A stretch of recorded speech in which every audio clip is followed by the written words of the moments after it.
dalam iman.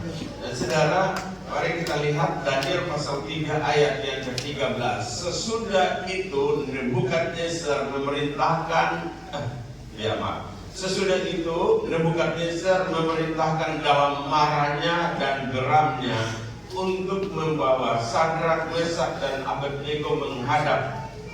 Setelah orang-orang itu dibawa menghadap raja, berkatalah Nebukadnezar kepada mereka, apakah benar, hai Sadrak, Mesak dan Abednego, bahwa kamu tidak memuja dewaku dan tidak menyembah patung emas yang kudirikan itu? Sekarang jika kamu bersedia, demi kamu mendengar bunyi sangkakala, seruling, kecapi, rebab, gembus, serdam, dan berbagai-bagai jenis bunyi-bunyian, sujud menyembah patung yang kubuat itu. Tetapi jika kamu tidak menyembah, lalu Sadrak, Mesak dan Abednego menjawab Raja Nebukadnezar, tidak ada gunanya kami memberi jawab kepada Tuanku dalam hal ini. Ayat 17, jika Allah kami yang kami puja sanggup melepaskan kami, maka Ia akan melepaskan kami dari perapian yang bernyala-nyala itu dan dari dalam tanganmu, ya Raja. Nah, Bapak Ibu Saudara yang dikasih di dalam Tuhan kita Yesus Kristus, saya berpikir dan saya pastikan bahwa ayat-ayat ini adalah ayat-ayat yang sudah biasa atau sudah sering kita baca, sudah sering kita dengar khotbah tentang ayat ini dengan berbagai versi. Tetapi saudara yang dikasih, pagi ini saya akan bicara tentang hidup positif karena iman. Nah, Bapak Ibu Saudara yang dikasih, hidup positif karena iman. Orang yang tidak beriman, saya pastikan bahwa pasti mereka tidak selalu hidup positif. Terkadang memang saya bukan jual obat. Saya pastikan saudara bahwa orang yang tidak beriman tidak selalu hidup positif. Tapi orang yang beriman pasti hidup positif. Secara manusia atau sebagai manusia, pasti ada pikiran-pikiran negatif sering datang menghinggapi kita, mengganggu jalan pikiran kita untuk kita tetap fokus kepada Tuhan. Tetapi sekali lagi, kalau benar kita beriman, maka pikiran positif selalu menguasai kita untuk kita hidup dalam positif. Karena untuk hidup dalam positif harus diawali oleh pikiran, bukan dari yang lain, tapi dari pikiran. Kalau kita kuasai pikiran kita, maka kita akan kuasai hidup kita. Dengan kata lain, kalau kita kuasai pikiran kita untuk hidup dalam positif atau berpikir yang selalu positif, maka kita akan menguasai hidup iman kita. Dan saudara yang dikasih contoh-contoh jelas sekali dalam pembacaan yang baru saja kita lihat dalam Daniel pasal 3 tentang bagaimana orang-orang beriman dikenal dengan 3 pemuda Ibrani yang begitu beriman dengan kokoh kepada Tuhan apapun ancaman yang datang dalam kehidupan mereka, apapun resiko yang harus mereka tanggung, mereka hadapi, mereka tidak peduli dengan semua resiko-resiko itu. Tapi mereka punya iman yang kuat, mereka punya iman yang tangguh, dan itulah sebabnya membuat mereka hidup positif, tidak berpikir resiko-resiko apa yang datang dalam hidup mereka, tidak berpikir apapun yang akan nanti terjadi dalam hidup mereka. Mereka tidak peduli dengan itu, karena mereka hidup dalam positif, dalam iman bahwa Tuhan pasti akan menolong mereka. Dan saudara yang dikasih di dalam Tuhan kita Yesus Kristus. Dan untuk itu Bapak Ibu Saudara yang dikasih, iman yang benar akan membawa orang percaya memiliki pikiran pikiran yang positif, bukan pikiran positif yang mendorong seseorang beriman. Jadi bukan pikiran positif yang mendorong saudara dan saya untuk beriman, tapi berimanlah yang mendorong kita, mengajar kita untuk berpikir positif dan hidup positif. Jadi kalau masih ada banyak di antara kita yang berpikir positif negatif, itu belum termasuk dalam kategori orang beriman. Coba tes sedikit pikiran saudara. Coba tes sedikit hidup saudara. Saya ini hidup selalu positif atau negatif? Negatif lebih banyak menguasai saya atau positif yang lebih banyak menguasai saya? Karena hidup positif itu selalu berpikir yang positif, yang negatif selalu berpikir yang positif. Artinya yang negatif datang, yang negatif terjadi, kita selalu memikirkan ambil itu dari sisi positif supaya yang positif itu akan terjadi.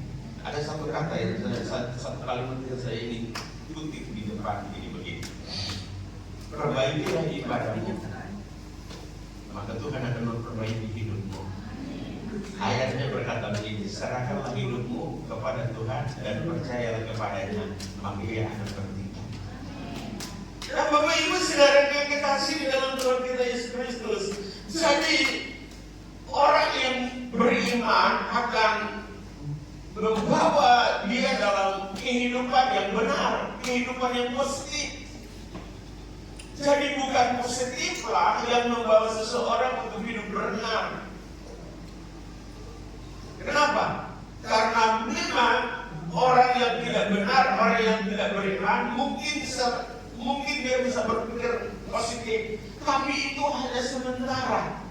Itu tidak akan bisa bertahan dalam dirinya. Kenapa? Karena dia hidup dalam kedagingan dia hidup dalam keadaan duniawi. Jadi keinginan daging itu menguasai dia.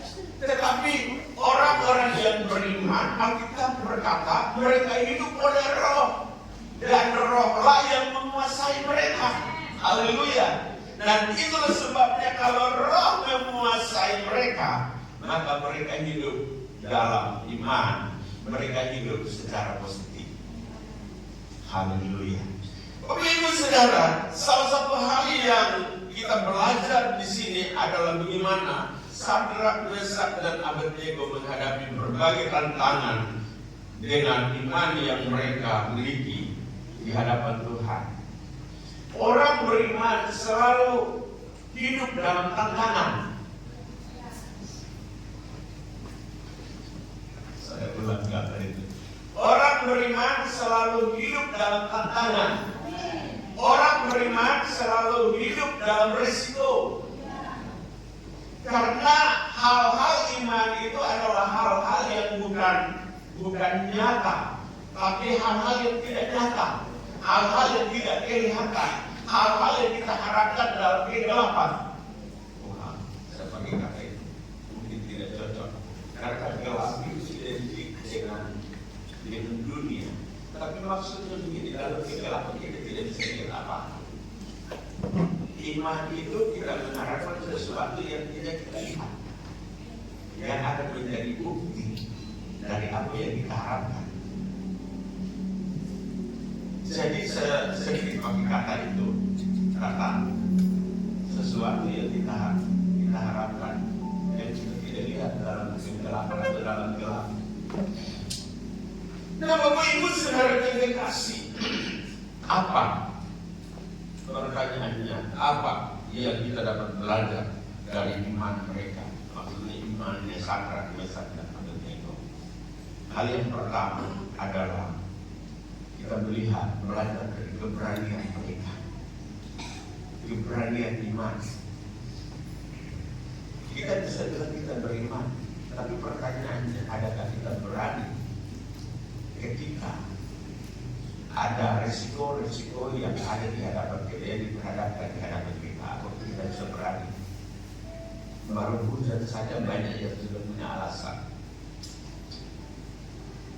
Kita di sini tidak, tapi yang tidak hadir. Kemarin hujan saja sudah punya alasan. Aduh hujan. Yang belum hujan kan basah, tidak cair toh. Karena kita bukan garam. Dan jangan sampai kita punya iman garam. Walaupun Alkitab bilang garam itu baik, dan mengambil itu menjadi contoh bagi iman kekristenan bahwa kamu adalah garam dunia. Garam itu fungsinya mengawetkan, fungsi untuk menyedapkan. Tapi kelebihan garam juga darah tinggi. Nah, kalau darah tinggi, leher tegang, kolesterol dan macam-macam. Iya toh. Tapi kita bilang kamu adalah garam. Nah, tapi garam itu mudah larut, mudah cair. Artinya anak Tuhan itu cepat untuk ada di dalam segala situasi, dalam segala kondisi. Tapi bukan mudah hilang, mudah dialami, dinikmati oleh orang lain. Oke, saya batasi kembali pada rentong keberanian dalam iman. Yang kita belajar pada pagi hari ini bagi iman Sadrak, Mesak, dan Abednego. 30 pemuda Ibrani hebat.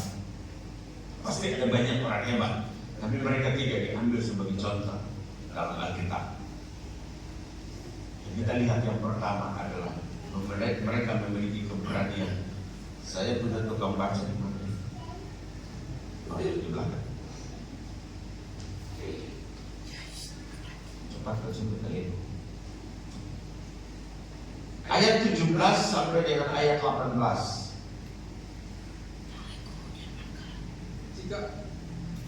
Jika Allah kami yang kami puja sanggup melepaskan kami, maka Ia akan melepaskan kami dari perapian yang menyala-nyala itu dan dari dalam tangan-Mu ya Raja. Tetapi seandainya tidak, hendaklah Tuanku mengetahui ya Raja, bahwa kami tidak akan memuja dewa Tuanku dan tidak akan menyembah patung emas yang Tuanku dirikan itu. Benar. Lihat keberanian mereka untuk apa? Menantang raja. Raja sudah dalam keadaan marah. Kita baca ayat 13. Raja sudah dalam keadaan marah besar, geram dikatakan di situ.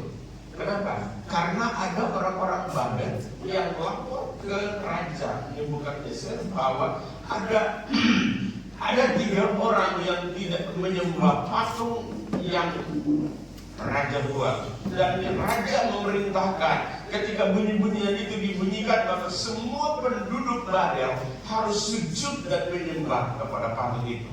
Tetapi mereka tidak melaksanakannya, dan orang-orang datang lapor itu. Ada orang-orang yang cari muka, macam-macam lah orang tipenya, datanglah lapor kepada raja, karena mereka juga mendapat kepercayaan raja di bagian kerajaan Babel.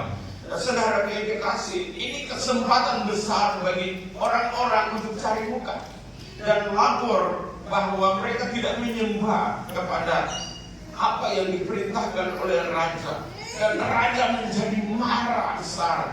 Dan saudara yang dikasih, dikatakan di sini bahwa setelah raja panggil mereka, raja tanya kepada mereka, apa benar kamu tidak mau menuruti perintahku ketika bunyi-bunyian itu dibunyikan dan semua orang menyembah, dan kamu tidak menyembah patung yang aku dirikan itu? Dan mereka bilang iya, dan raja berkata, aku berikan kesempatan sekali lagi kepada kamu. Jika bunyi-bunyian itu dibunyikan dan kalian harus menyembah. Dan ayat 17 sangat luar biasa, saudara dengar itu. Saya baca, tolong dibaca sekali lagi. Luar biasa pernyataan ini, saudara. Ayat 17, jika Allah kami yang kami sembah sanggup melepaskan kami dari perapian yang bernyala-nyala itu, maka Ia akan melepaskan kami. Tapi jika tidak, kami tidak akan turuti perintah Tuanku Raja. Waduh, itu kira-kira keadaan raja bagaimana ya? Wah, bagus. Begitu. Tidak. Dia semakin marah. Dan apa yang dia katakan? Apa yang dia perbuat? Dia memerintahkan semua para pesuruhnya untuk memanaskan api. Itu 7 kali lipat panasnya.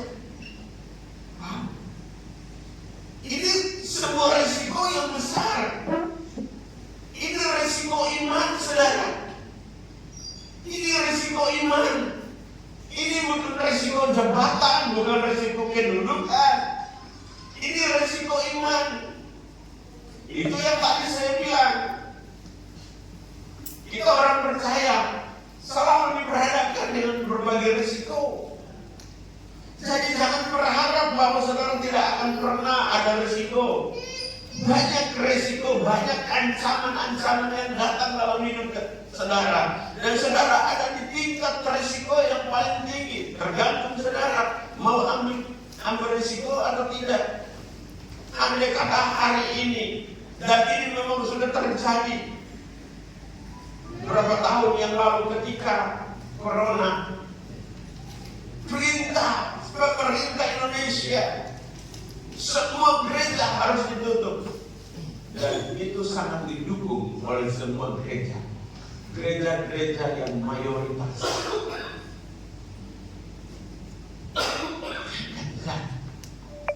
Didukung oleh gereja-gereja yang mayoritas.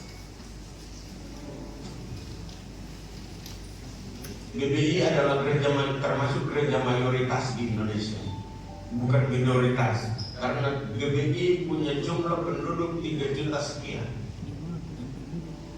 Kita ada di urutan pertama di Indonesia. Tapi yang saya maksudkan, gereja-gereja mayoritas adalah gereja-gereja suku. Karena kita gereja nasional, bukan gereja suku. Gereja suku itu adalah GPM, GMIN, GKI, GKB, GKPB, bukan GKPB. Gereja Protestan Indonesia Barat, GPIB, Gereja Minahasa, Gereja apa nih? HKBP, Gereja Pak Herman punya asal. HKBP itu hampir tidak kedengaran saudara. Tapi HKBP itu awalnya gereja sinode terbesar di Indonesia, 3 jutaan. Sekarang GBI sudah melambung lebih dari HKBP. Padahal HKBP itu tidak di mana-mana, cuma di Batak, Jakarta, dan ada beberapa wilayah lain di Jawa. Hampir tidak ada di daerah lain. Tapi dia termasuk sinode terbesar saudara. Dan kemudian tahun 2019 sesudah itu baru kemudian GBI naik 3 jutaan dan kemudian HKBP turun 2 juta. Kenapa? Mengapa berkurang? Karena salah satu Pak Herman masuk GBI. Kenapa berkurang? Karena Pak Herman masuk GBI. Nah, nanti saudara lihat, bukan di Google, lihat saja urutan-urutan sinode terbesar di Indonesia. Itu apa saja. GPM ada di urutan berapa? Saya sering kalau dalam pertemuan saya ganggu pikiran mereka. GBI adalah urutan pertama, cari urutan saudara di nomor berapa. Itu saya kasih tugas mereka, supaya mereka pusing. Jadi saudara dikasih secara mayoritas waktu itu. Dan ketika saya dipercayakan untuk ada di gugus tugas, saya bilang buat pemerintah wali kota waktu itu, mohon maaf saya dukung penuh Pak Aris, wali kota, wakil wali kota dan semua. Tapi mohon maaf untuk satu ini, bukannya saya tidak dukung. Silakan bapak-bapak bicara dari sisi tugas bapak-bapak sebagai pemerintah. Tapi jika saya bicara dari sisi profesi saya sebagai hamba Tuhan, bahwa saya tidak akan tutup gereja. Saya akan melaksanakan protokol kesehatan, tapi saya tidak akan tutup pintu gereja. Dan saya pikir ini adalah tantangan gereja untuk hari ini. Silakan bapak-bapak yang lain, tapi semua klasis GPM ada di sini. Dan cuma gereja satu-satunya gereja karismatik saya ada di situ. Semua adalah GPM dan Katolik dan pemerintah Islam. Dan silakan. Akhirnya Muslim bilang begini, adalah lebih terhormat kami mati dalam keadaan sholat daripada kami mati di pasar. Wah, itu tantangan besar waktu itu. Dan Bapak Ibu Saudara dikasih. Jadi dalam konteks ini kita lihat bahwa secara mayoritas penduduk di Babel, mereka telah sujud tunduk kepada perintah raja untuk melakukan apa yang raja inginkan. Tapi ketika orang ini, siapa tahu, kata orang Ambon kadang-kadang bilang, anak kecil, anak halus tidak ini bikin aku mengerti apa. Mereka ada dalam kondisi menghadapi sebuah risiko yang cukup besar dalam kehidupan mereka. Tapi mereka dalam iman yang positif dan hidup dalam keadaan hidup positif kepada Allah. Mereka yakin bahwa Allah mereka adalah Allah pencipta langit dan bumi. Dia yang menguasai keadaan alam dunia ini. Dia juga yang menguasai raja. Haleluya. Saya bilang begini, saya baca ini dan saya berdoa, saya bilang begini, Tuhan, hari Minggu Tuhan kasih stop hujan. Saya tahu ini musim hujan dan tidak mungkin untuk saya minta Tuhan kasih stop. Logika mesti main juga kan. Ada sesuatu yang sudah biasa yang secara musim kita minta, itu sesuatu yang tidak masuk akal. Tapi saya bilang, Tuhan, saya tahu Kau berkuasa. Kenapa saya tahu berkuasa? Karena Engkau yang tapi sedikit saja. Karena iman itu menantang hal yang tidak biasa, yang normal, yang tidak masuk akal bagi manusia. Itu yang iman. Karena kalau akan tunduk kepada raja. Oh lihat ayat yang ke-18, tadi 17, ayat yang ke-18.